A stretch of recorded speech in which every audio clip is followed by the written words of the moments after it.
Bonsoir à tous et merci d'être présents encore pendant cette session sur la stimulation. Merci aux organisateurs, merci professeur Amama de m'avoir proposé de participer aussi à cette journée et je m'associe à l'oratrice précédente pour tous les remerciements pour cette belle journée.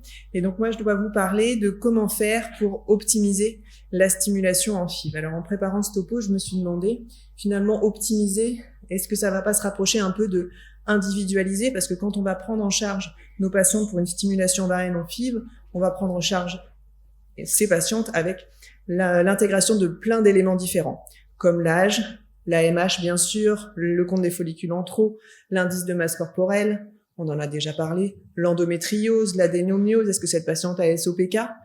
Donc ça, c'est la patiente, son contexte médical. Mais on va aussi prendre en compte son désir à elle. Et ça, c'est très important de l'entendre. Est-ce que cette patiente a pour projet d'avoir un enfant? Est-ce que cette patiente a pour projet d'avoir plusieurs enfants? Et ça, c'est dans cette thématique et avec toutes ces informations qu'on va pouvoir finalement essayer d'optimiser notre stimulation grâce à tous ces éléments. Pour quel objectif on doit réaliser cette optimisation? Pour obtenir un bon résultat. Alors vous verrez dans les études, un bon résultat, ça peut être plein de choses différentes, et on vous le dit à chaque fois, un nombre d'ovocytes, un nombre d'embryons. Est-ce que c'est un enfant? Est-ce que c'est plusieurs enfants? On va devoir limiter les risques, puisque optimiser, c'est pas seulement obtenir un bon résultat, c'est l'obtenir dans de bonnes conditions, en limitant les risques que vous connaissez de la stimulation, mais aussi en préservant la qualité de vie, le vécu des patientes. Et pour ça, on va devoir optimiser notre stimulation en fonction de l'indication. Là, je vais vous parler uniquement des indications de stimulation pour fécondation in vitro. Je vous aurais pas fait la même présentation si on m'avait demandé de parler de la préservation de fertilité, du don d'ovocytes ou d'une indication médicale de préservation. Là, on va plutôt s'intéresser à la fécondation in vitro. Et puis, on a derrière la tête, est-ce que je vais viser de faire un transfert d'embryon frais ou plutôt je vais d'emblée vers une stratégie de congélation embryonnaire totale et forcément ma stimulation ne sera pas forcément la même. Et puis je m'adapte au profil de la patiente et on en a déjà parlé, vous avez eu la chance d'avoir certains topos sur différents profils de patientes et comment s'adapter et vous entendrez bientôt aussi la partie SOPK juste après. Et c'est important d'optimiser dès la première tentative. On va essayer de s'adapter, bien sûr, d'une tentative à l'autre, mais optimiser la première tentative, c'est très important pour limiter les risques d'abandon, qui sont dans ces deux études françaises et néo-zélandaises, entre 25 et 30% d'abandon après une seule tentative de fécondation in vitro avec un échec, et ce surtout pour les patientes pour lesquelles on a récupéré le moins d'ovocytes. Donc notre objectif, c'est vraiment d'optimiser le nombre d'ovocytes pour maximiser les naissances en limitant les risques. Et donc ça doit être adapté au profil de la patiente, à l'indication de la stimulation. Donc ça, je vais passer vite parce que vous le savez, le nombre d'ovocytes qu'on essaye d'avoir, c'est environ 15 ovocytes si on veut faire un transfert d'embryon frais, puisque au-delà, on va avoir une stagnation, voire une diminution des chances de naissance. Mais lorsqu'on est en taux cumulé de naissance, plus on obtient d'ovocytes, plus on a de chances d'avoir une naissance ensuite.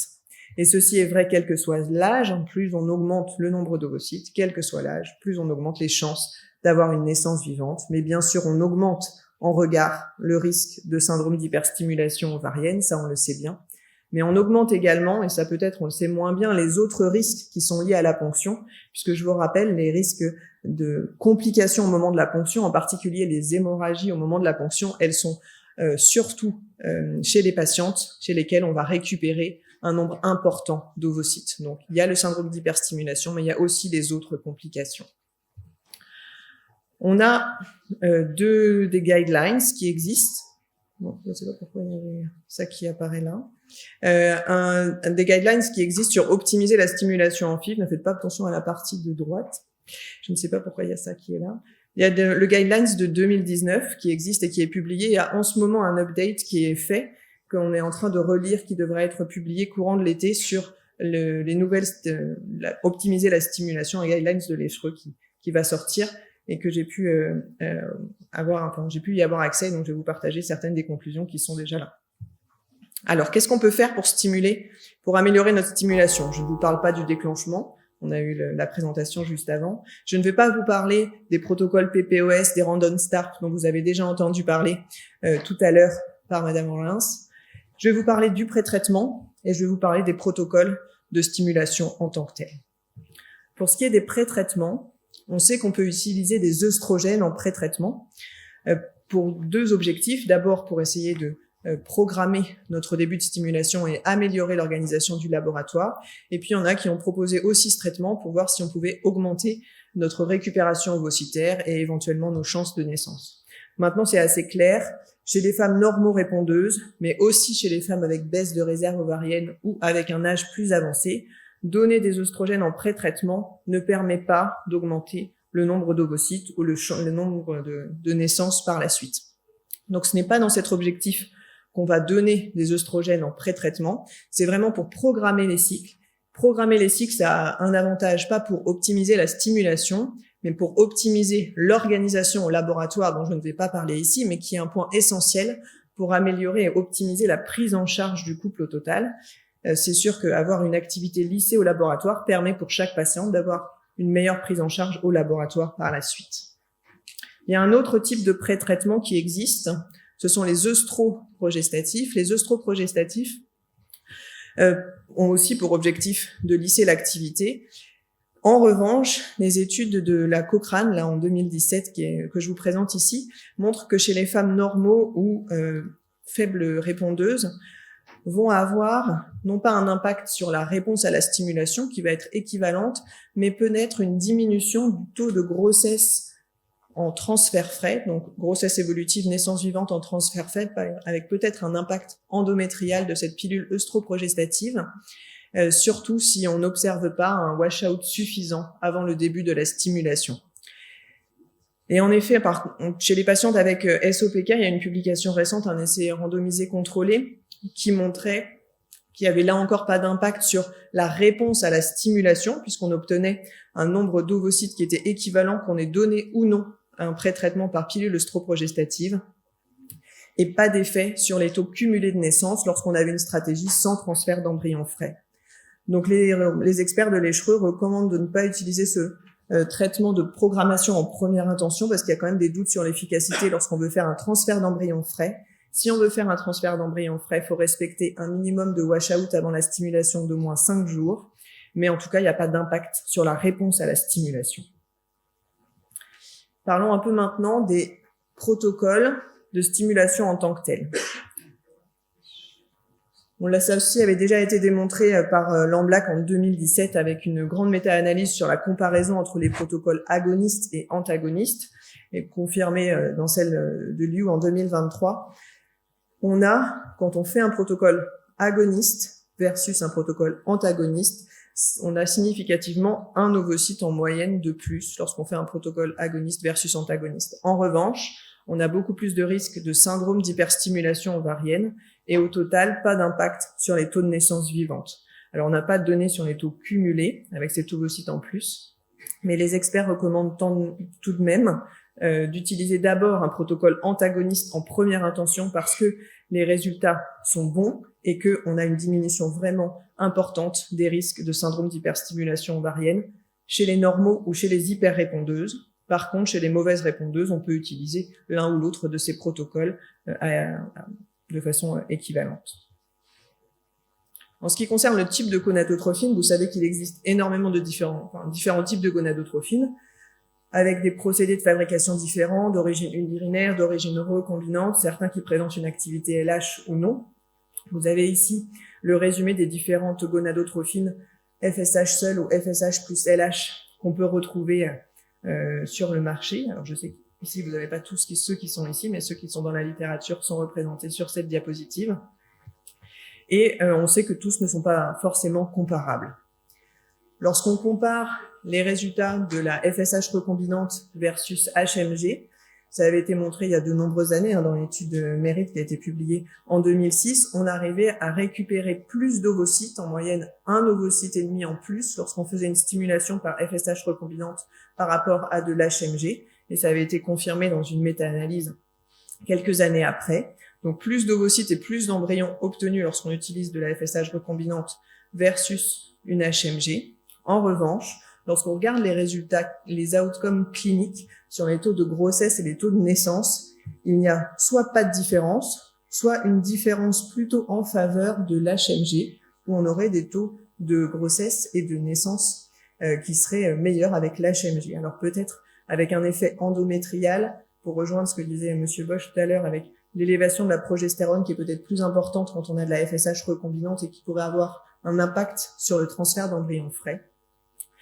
Quand on regarde de l'autre côté, sur la droite de la diapositive, la comparaison entre FSH recombinante et des FSH urinaires, en revanche, pas de différence sur les taux de naissance. Et puis là encore, attention, ce que je vous présente, c'est des résultats de méta-analyse d'études qui ont toutes plus de 15 ans, avec uniquement des protocoles agonistes qui étaient utilisés. En protocole antagoniste, on a beaucoup moins de données, et ce qu'on a comme données sur les protocoles antagonistes semble beaucoup moins clair, c'est-à-dire que les résultats ont l'air vraiment assez équivalents entre les deux types de molécules. Donc, j'ai aussi un petit point sur les biosimilaires qui étaient, mais je sais pas, comme vous n'en avez pas accès ici, peut-être je vais les passer, je pourrais répondre à votre question si on en avait besoin après. On peut parler juste un peu de l'activité LH, parce que ça c'est un point dont on entend parler souvent. Est-ce que je dois ajouter une activité LH lorsque je fais un traitement avec des gonadotrophines? Alors vous le savez, en physiologie, on a normalement pendant notre première phase de la folliculogénèse, dans la phase de croissance folliculaire, on a d'abord une dépendance à la FSH, puis la dépendance du follicule à la FSH va diminuer, on va avoir besoin de moins de FSH pour continuer la croissance. En revanche, on va avoir un besoin en LH, on va acquérir progressivement les récepteurs à la LH, et ces récepteurs à la LH vont permettre la croissance folliculaire terminale. Et donc, il y a beaucoup d'études qui se sont intéressées à l'intérêt d'ajouter cette activité. Vous avez sans doute vu cette grande méta-analyse qui date d'il y a 10 ans maintenant, où il avait été mis en évidence en tout venant que lorsqu'on avait une activité LH qui était donnée aux patientes, on avait, chez les patientes mauvaises répondeuses, une augmentation des chances de grossesse, qui était la limite de la significativité, lorsqu'on donnait une molécule avec une activité LH, mais vous voyez, avec des grands intervalles de confiance. Et lorsqu'on regarde dans des analyses plus récentes, là uniquement avec de l'activité LH recombinante, on n'avait pas de différence qui était retrouvée dans la population générale, chez les mauvaises répondeuses ou chez les patientes de plus de 35 ans, pas d'intérêt à ajouter de la LH pour augmenter ni le nombre d'ovocytes, ni le nombre de naissances. Donc au total, quand est-ce que je dois ajouter une activité LH? Et bien dans des cas très particuliers qui sont de nouveau les patientes avec un hypogonadisme hypogonadotrope, celles qui ont un traitement antigonadotrope très prolongé avant la stimulation, mais c'est plutôt dans le contexte de don d'ovocytes ou de préservation de fertilité, pas en fécondation in vitro, ou alors quand d'une stimulation antérieure, on a une croissance folliculaire qui stagne avec des taux de stradiol et de LH base circulant, mais en tout cas pas en tout venant. Pour ce qui est du choix de la dose de départ et son adaptation, bien sûr, on va utiliser des facteurs classiques, la MAH, le CFA, c'est ces deux facteurs qui sont prépondérants. L'IMC va aussi pouvoir permettre d'adapter la dose, puisqu'on sait que quand on a un IMC plus élevé, on va peut-être avoir besoin de doses plus importantes. On sait également que la réponse à la stimulation va dépendre de chaque femme, puisque chaque récepteur à la FSH va pouvoir porter des polymorphismes qui vont être à l'origine de réponses différentes à la stimulation que l'on donne.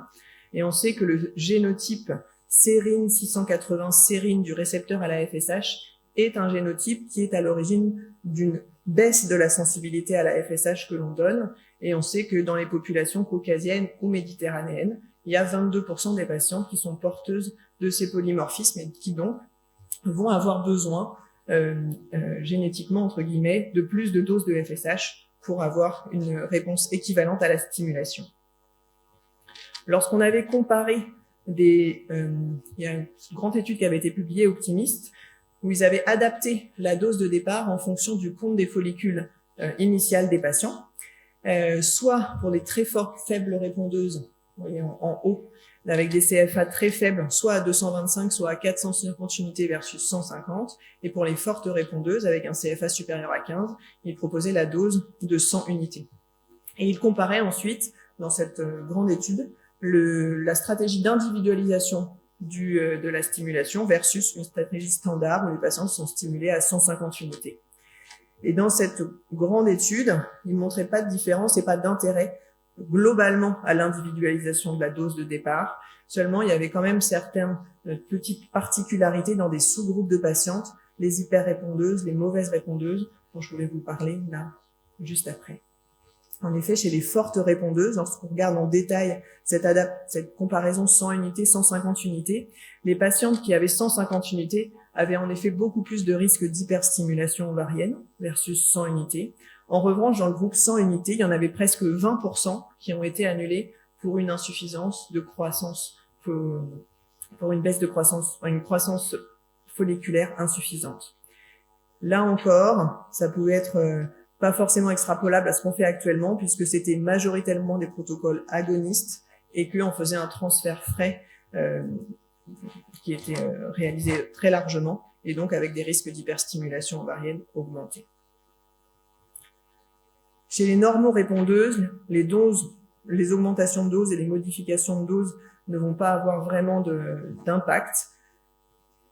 Pas d'impact sur les naissances, sur les ovocytes récupérés et sur l'hyperstimulation ovarienne. Donc la dose conventionnelle qui est recommandée chez ces normorépondeuses, elle est entre 150 et 225 unités, c'est ce que nous disent les dernières recommandations de l'ECHPRON. Et chez les faibles répondeuses, alors, est-ce qu'on a besoin d'adapter la dose? Alors, c'est pas très clair sur les chances de naissance, mais sur un nombre de données qui sont pas très importantes. En revanche, ce qu'on voit sur le nombre d'ovocytes, c'est lorsqu'on compare 150 unités versus 300 ou 450, on en obtient quand même plus d'ovocytes quand on donne 300 unités ou 450 unités versus 150. Après, quand on va au-delà, 450, 600 unités, il n'y a pas d'évidence pour dire qu'il faut donner plus pour avoir plus d'ovocytes. Donc en gros, chez les faibles répondeuses, je donne plutôt 300 unités. Au-delà, on n'a pas montré en tout cas qu'il y avait un intérêt réel. Est-ce que je dois ajuster ma dose en cours de stimulation? Là encore, comme on a deux grandes analyses qui ont été faites, une en population générale sur 33 000 stimulations, où on voyait qu'il y avait 40% qui avaient une adaptation de dose, et une autre étude avec 18 essais randomisés contrôlés, où il y avait aussi, là encore, entre 30 à 40% d'adaptation de dose, et il n'y avait pas d'évidence dans ces grandes études à une amélioration des impacts cliniques. Donc en gros, il n'y avait pas d'intérêt démontré sur les chances de grossesse, en tout cas, d'avoir une adaptation de la dose en cours de stimulation. Ce qui était observé, c'est que cette adaptation de dose, elle était surtout chez les patientes jeunes avec une bonne réserve ovarienne, donc celles qui étaient plus à risque de syndrome d'hyperstimulation pour lesquelles on diminuait la dose en cours. Donc ça renforce l'intérêt de vraiment bien choisir la dose de départ, parce qu'après c'est difficile de pouvoir adapter. Et pour ça, l'intelligence artificielle va sans doute pouvoir nous aider. Il y a cette dernière publication qui date de début d'année, qui publie d'ailleurs l'existence d'un modèle où ils ont intégré donc des résultats de différents prédicteurs assez classiques de réponse à la stimulation et de résultats à partir de données de 14 essais randomisés contrôlés. Et à partir de là, ils ont calculé les chances d'avoir une naissance vivante. Alors attention, et c'est leur limite, c'est une naissance vivante sur un transfert d'embryon frais. J'ai pas les chances cumulées en regard d'un risque par rapport à cette stimulation. Et donc moi, j'attends de voir un peu les résultats avec les taux cumulés de naissance, puisque là, on pourra vraiment faire la balance bénéfice-risque entre le risque que je prends pour une stimulation et les chances de grossesse que je donne pour toute la stimulation avec tous les transferts embryonnaires derrière. Donc voilà ce dont je vous ai parlé et ce dont je voulais vous parler. Je ne peux pas vous parler, mais il y a d'autres choses qui peuvent aussi améliorer et optimiser notre stimulation. Ça va être comment est-ce que je monitore ma stimulation, comment je déclenche et à quel moment et sur quel timing par rapport à ma croissance folliculaire. Et je n'en ai pas parlé non plus, mais il y a aussi tout le soutien de la phase lutéale qui est aussi un énorme élément qui doit être rentré en ligne de compte pour optimiser la stimulation de nos patientes et leurs chances de grossesse en transfert frais. Donc, pour optimiser la stimulation, il faut bien s'adapter au profil de la patiente en prenant en compte l'indication de la stimulation pour obtenir un bon résultat, en limitant les risques, en apprenant des stimulations antérieures, tout ça en gardant en tête de préserver la qualité de vie des patientes. Et juste pour terminer sur un peu la petite patiente que je vous présentais au début, si je vous dis maintenant qu'elle a 36 ans, que c'est une infertilité primaire de 3 ans, d'origine masculine avec une OATS-CVR, qu'elle a des cycles réguliers, une réserve ovarienne normale, un IMC normal. On va donc programmer une fécondation in vitro, une simulation pour fécondation in vitro avec ICSI. Voilà un protocole qu'on aurait pu faire classiquement avec une programmation par œstradiol, un protocole antagoniste, une dose de départ entre 150 et 225 unités et de la FSH seule. Maintenant, si je vous dis qu'elle veut un enfant et c'est sûr, elle en voudra pas plus, ben, j'ai pas besoin de beaucoup d'embryons. À 36 ans, juste ce qu'il faut pour avoir une naissance vivante. Donc, je vais peut-être partir d'une dose de départ à 150 unités. Et si elle vous dit qu'elle veut avoir 3 enfants, qu'elle a 36 ans et que j'ai une indication masculine, ben, peut-être que là, je vais avoir intérêt à mettre une dose plus importante, peut-être 250, 300 unités, pour permettre d'avoir, avec cette stimulation, une congélation embryonnaire qui va être finalement peut-être, pourquoi pas, l'équivalent d'une préservation embryonnaire pour lui permettre d'avoir son 3e, voire son 2e enfant lorsqu'elle aura sans doute plus de 40 ans. Je vous remercie pour votre attention.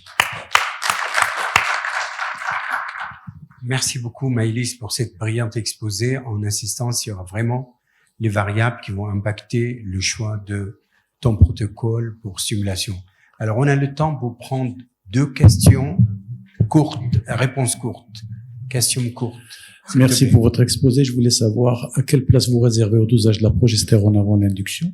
Première petite précision. Est-ce que vous en avez recours et dans quelles conditions? Deuxième question. Est-ce qu'il vous arrive d'avoir recours en association à la stimulation à la voie endogène par l'association de enfin, je sais que l'étrozone n'a pas l'AMM en France, mais enfin, parlons alors, disons, les citrates de clomifène. Et vous avez parlé de mauvaises répondeuses, et puis après, vous avez parlé de faibles répondeuses. Est-ce que vous entendez là par les hyporépondeuses qui répondraient à l'indice forte, et vous faites la différence entre la femme qui a une hyporéponse, mais avec, au bout du fil, des ovocytes de bonne qualité? Ça fait 3 questions, hein. Oui, ça fait 3 précisions. J'ai terminé. Donc, est-ce que vous pouvez succinctement nous donner votre avis là-dessus? Pour la première question, pour le dosage de la progestérone, j'ai pas bien entendu à quel moment vous me demandiez si je... En début de stimulation, avant de commencer la stimulation. Avant de débuter la stimulation. Alors oui, moi je fais un contrôle avant de débuter la stimulation pour être sûr que ma progestérone est bien basse pour débuter, parce que j'ai quand même moi toujours pour objectif de faire un transfert d'embryon frais. Voilà, ça c'est pour le premier point. Ensuite, sur l'utilisation de la létrozole en stimulation, moi j'ai pas du tout en effet cette habitude, je ne prescris jamais. La seule indication que j'ai du létrozole en cours de stimulation, c'est dans les préservations de fertilité médicale dans le cadre d'un cancer du sein pour diminuer l'hyperœstradiolémie. Donc ça n'a pas du tout le même objectif, donc je pourrais pas répondre à votre question, et j'utilise pas du tout le citrate de clomifène dans la stimulation pour la fécondation in vitro. Et votre dernière question, c'était sur... Pardon, mauvaise, ou faible répondeuse. Oui, c'est ça. Alors, en fait, il y a les faibles répondeuses, c'est dans la classification de Poséidon. En effet, c'est bien différencié maintenant. Les faibles répondeuses attendues et les faibles répondeuses non attendues. Celles dont je parle là, c'est les faibles répondeuses attendues. C'était celles qui ont une réserve ovarienne basse au départ, pas celles qui ont une mauvaise réponse à la stimulation, où là, on va pouvoir faire des adaptations. C'était vraiment dans mon exposé les mauvaises répondeuses attendues avec AMH et CFA faibles. Hassan? Alors rapidement, c'est simplement une question plus ou moins philosophique. Ça fait plus de 20 ans qu'on exerce et qu'on stimule les patientes. Et à mon avis, il y a la théorie puis il y a la pratique, et c'est pas aussi facile. La stimulation, c'est le cœur battant de l'assisted reproductive technology. C'est à partir de là qu'on peut avoir des naissances. Alors, on a tout vu, hein, Vaughan en 2017, il faut le Wandan. Maintenant, enfin, je suis ravi pour votre slide, la dernière slide où vous, stratifiez les cas en disant à 36 ans, j'ai pas besoin de beaucoup d'ovocytes et donc je vais stimuler à 150, j'aurai peu. Mais je vais la rendre finalement mauvaise répondeuse, j'aurai peu d'ovocytes, le taux d'aneuploïdie, je suis pas sûr d'avoir une grossesse. Donc là, ça nous laisse un peu dubitatif. Comment on peut gérer ou individualiser la stimulation? C'est pas aussi facile en pratique. Non, mais ça, je suis tout à fait d'accord avec vous. C'est pas facile, et c'est pour ça que je vous présentais ce cas qui paraît simple au départ en disant c'est quand même une patiente, on est plutôt dans les cases ouvertes, d'accord, elle a 36 ans, elle ne veut qu'un enfant, le taux d'aneuploïdie à 36 ans, il est quand même pas aussi élevé qu'à 40 ans, donc j'ai pas besoin d'avoir non plus, si j'arrive à avoir 5-6 embryons, 5 embryons, je serai bien. Et je pense que je peux les avoir avec une stimulation à 150 unités parce qu'elle a un CFA et une AMH qui sont bonnes. Voilà. Mais ça reste pour l'instant de la théorie et un mix qu'on fait chacun dans nos têtes quand on choisit une stimulation. Et c'est pour ça que je pense que la place des algorithmes qui sont en train de se développer va sans doute être une aide. Pour l'instant, c'est pas encore le cas, ça se développe. Et comme je vous disais, même le très récent, qui est quand même assez séduisant quand on lit le papier, ça s'arrête à des taux de naissance qui sont équivalents entre toutes les doses, puisqu'on reste sur juste un seul transfert. Et c'est pas sur ça qu'on va vraiment évaluer toute la prise en charge de notre patient. Je suis d'accord, ça reste encore un peu expérimental. C'est vrai, l'idéal, un ovocyte, un embryon, un bébé, mais on ne sait pas faire. Hein. Donc, il en faut plus. Mais je pense que la dernière diapo de Maëlys montrait clairement qu'en fonction du nombre d'enfants, c'est vrai, en consultation, on a tendance à oublier de poser la question au couple, combien d'enfants vous souhaitez? Ceci dit, Maëlys, moi, si je peux me permettre, qu'il soit in vivo ou in vitro, lorsque on voudrait avoir, par exemple, 3 enfants, il faudra commencer à l'âge de 23 ans. Et non pas 36 ans. Oui, bon. Si on en veut 2 à 28 ans, si on en veut 3, si on en veut 3 à 23 ans, il faut commencer. Si on voudrait 2 à 28 ans, et si on en veut 1, on peut attendre jusqu'à 31 ans. Donc, nos amis épidémiologistes, elles l'ont bien calculé. Et ça, c'est le meilleur schéma. Donc, il faut vraiment combiner l'âge avec le désir nombre d'enfants, qu'il faut penser à poser cette question dès la première consultation. Merci beaucoup, Maëlys.